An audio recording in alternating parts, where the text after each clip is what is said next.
Hello and welcome back to my channel, or if you're new, welcome. We are all welcome in this channel. It's lovely to have you. I've got another story time for you today. Story time videos have actually been my most popular videos. I was debating whether to keep doing them or not, but you seem to like them, so I'll keep telling my stories. Before we get any further, don't forget to hit that subscribe button, turn on the bell notification, and let's get started.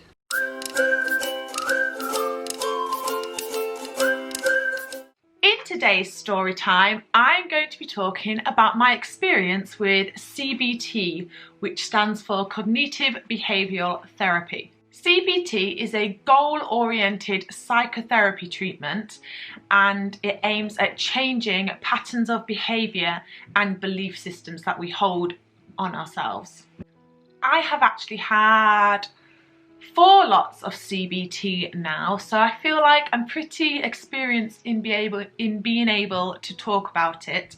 I'm not going to try and tell you anything about how to do it at home or anything like that, because I am not a therapist, but I'm just going to talk about my own experiences and which ones I found useful, which ones I didn't find useful, because believe it or not, they're not all the same, the ones I've done. They cover all kinds of different things. So let's go back to my university days. This is when I had my first lot of CBT. I was diagnosed with anxiety, so generalised anxiety disorder, and I was in my second year. I was studying at King's College London. I was studying music, and I felt like this for a long time. I can trace it back to being about 15 years old, when I just started to get these feelings where I just didn't know how to handle them. I felt overwhelmed all the time and sad, and I would panic and cry and get snappy and angry, and I didn't know what to do with it. And you could say it's typical teenage behaviour, but it was more than that, and it carried on into my adult years and got worse when I was at uni from the pressure of it all. It was quite a high-flying university, I suppose you could say. It was a really good course at the time, so I was with a lot of intelligent people, and I just put too much pressure on myself to be perfect at everything. So I went to my GPs. They diagnosed me with CBT. They didn't diagnose me with CBT. They diagnosed me with anxiety, and they referred me for CBT treatment. I got seen really quickly because I was at university. It was the best. Apart from when I had it when I was pregnant, it was the quickest I've ever been seen. So I'm really thankful for that. And it was a high intensity CBT, which means it was more intense. So it was for a longer period of time, and each session was an hour long, and it was just, yeah, more intense. This one particularly focused on managing my worries and thoughts about myself and how I thought others perceived me. Oh, what was that? Oh, thank you. My cup of tea. Top husband points right there. Ooh, lovely. An example of one of the things I had to do was I had a lot of beliefs. For example, that person doesn't think I'm very good at singing, for example.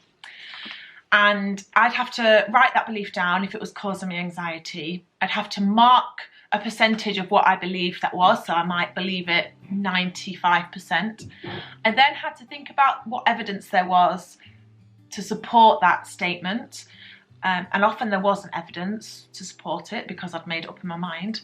And then once I thought about that evidence, I had to go back and remark myself, and often it brought the anxiety down. Once I could kind of think logically and separate myself from the anxiety spiral, I could see that actually they probably weren't thinking that. So it did help in that aspect, and it was helpful at the time. I think it was what I needed for that stage of my life. I will say that I can't really remember a lot of what I did then, and I think that's partly because I didn't take it all in. It was the first time I'd ever done it, so I didn't really know what it was. I was still growing and developing myself. I was only in my early 20s, I'd not really experienced a lot. I was very sheltered as a child and teenager, so a lot of these things were just from my own mind. That's all, it was a battle with my own mind really. But it did help at the time. Okay, I'm sorry if you can hear a whirring sound. Joe has decided to start mixing something by the sounds of it. But this is the only time I could film this today because Sophia is currently napping. The second time I had CBT was when I was studying and living in Cambridge, and again I was in a high pressured place, and I think I didn't really like being away from home. I wasn't enjoying being away from home. I'm a home bird. I thought that's what I wanted. I thought I wanted to get out of my town, but I don't think it was. I just like being near my mum. So this time I had two types of CBT. I had one which was another high intensity one, but this time it was for self-confidence because I just had no confidence in myself at all. And another one was a lower level one, and it was for anxiety. So it was almost like a top up of, like a recap of ones I'd done before, but with different therapists. The self-confidence one was weird though, because it was done online, which didn't really work for me. One, because my internet would flicker in and out, and two, because I like the face-to-face. I think it made me more anxious sitting there waiting when you can see, when you can see someone typing and you're like, oh, what are they going to say? It was like that. And also I couldn't read what their face was doing, so I had no idea what she thought of me, and that's a big thing for me. That's why I hate phone calls. I like being able to see people's faces, and I think I'm quite good at judging what people are feeling about me, or when you can just tell by someone's tone of voice what they think. I think I'm quite clued on to that, so the fact that I couldn't hear her or see her stressed me out. So it didn't really work, that one. And the low level one didn't really touch the size. I should have probably had another higher one for anxiety, but that was around the time that I moved back home as well. So I think that caused a lot of the anxiety to go anyway. The fact that I was living away and then moved home massively solved a lot of problems for me. And the fourth one is the one I've just done, which I've mentioned a few times in other story times. And this was definitely the most effective. This one was again for generalized anxiety, and I started it in my pregnancy, and I was so determined this time to take it seriously. I really wanted it to work for the sake of Sophia, so that I could be the best mum I could be for her. I was desperate not to bring my anxiety into being a mum. I really didn't want her to pick up from it, and I was obviously anxious about worry. I was anxious about being anxious. It's a vicious cycle. I was anxious about how the anxiety might be affecting the baby, which turns out it didn't really affect her. She's so happy and chilled out. And this was a really good one. And we actually worked through a workbook. This is the workbook. It's called the Generalized Anxiety Disorder Workbook, a comprehensive CBT guide for coping with uncertainty, worry and fear. I just got it on Amazon, so I'll leave a link in the description box below. And it's really good. It's basically the course that we did was basically this book. It was sort of followed the same kind of ideas.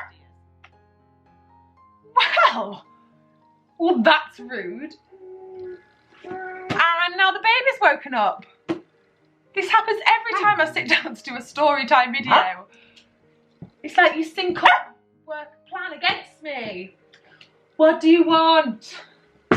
Hold that thought. Right, I've kicked Rosie out and I've made Joby in charge of Sophia. This is mum life for you. Where was I?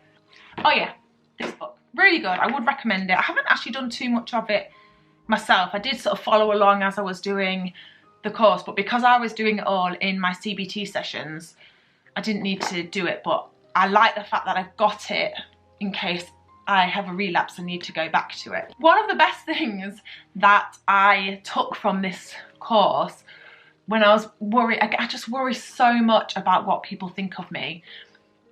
And my therapist said, what other people think of you is none of your business. And I don't know why, but it just hit me like a truck. Like, oh yeah, it is none of my business. People can hate me, and actually it's nothing to do with me, what they think of me, because I don't like people, and I'm sure people don't like me, and that's okay.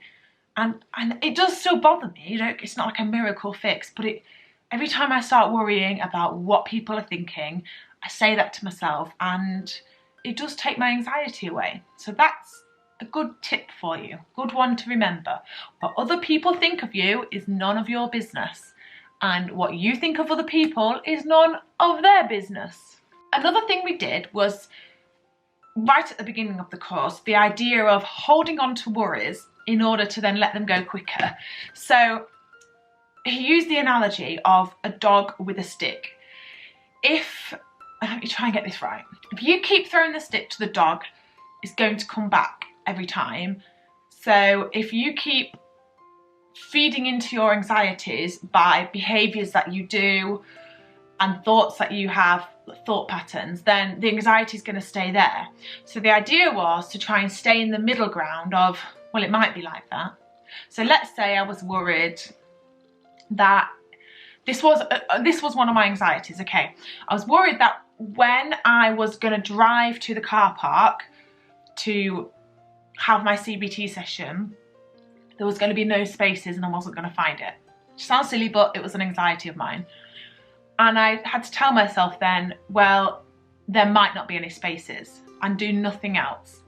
Which initially makes your anxiety go up. It makes it go, because, wait, that was like a coming down sound. It makes you go zoom. Because you're doing something that you've not ever done before. You're holding on to the worry and saying, well, yeah, it might be like that. You know, it might be, might not. You're staying in the middle ground rather than trying to fix it or change it, which is what a lot of anxious people do as a safety mechanism. So that's something that really worked. And over the course, I started to do it more and more. And by the end of the course, I realised that I could do it like that and the anxieties will go. So that's something I've kept on from it, being in the middle ground. That was another really great thing from this one. Other areas that we looked at were dealing with hypothetical worries, which are worries that are kind of if worries, maybe worries, like, well, they might say this to me, which you don't know. So they're hypothetical. So we looked at how to deal with those. And then other ones were current problems and we had to problem solve them. So let's say a current problem was you've lost your bank card and it's causing you anxiety because, you know, you have to phone people and do all of that. So you'd problem solve, you'd put a plan into place. And again, I'm not going to go into too much detail about that because it's all in this book. I feel like I should be getting commission if anyone buys it. So those were really good because those are the two types of problems we have, hypothetical or current problems, and I've now got a strategy in place for both of them. Something we did at the end of the course was something called written exposure, which is where you imagine a situation you're anxious about and you have to imagine it in the worst possible scenario. So everything that could go wrong does go wrong. You're not allowed to kind of change it to put safety mechanisms in place. You use your senses to do it so it feels really real. You write it down and you're supposed to spend about 20 to 30 minutes every day reading through it again and again and again. And the idea is that the more your brain acknowledges that situation, the more it gets used to it and it's not a threat anymore. So I used an example of going to the supermarket with Sophia. It was a massive anxiety of mine, and then obviously with coronavirus things changed, so it got more anxious about that. So I did it and it did help actually. I can now go to the supermarket with Sophia without panicking that something's gonna go wrong. So that's another thing that was really helpful from this course. So I got so much more from this last course than I've ever gotten from another course. That's all I have to talk about really. I hope it's been useful for you. I hope you've got a little bit more of an understanding of what CBT is and how it works. Like I said, I'm not a therapist, I'm just someone who has had CBT and has had it being effective to me and also not effective on me. So I've kind of been to both sides of the spectrum. If you like this kind of video or any motherhood or lifestyle content as well, I also film lots of that, then hit the subscribe button and turn on the bell notification, because you do not want to miss some of the videos I've got coming up, because they're very exciting. And I'll see you next time.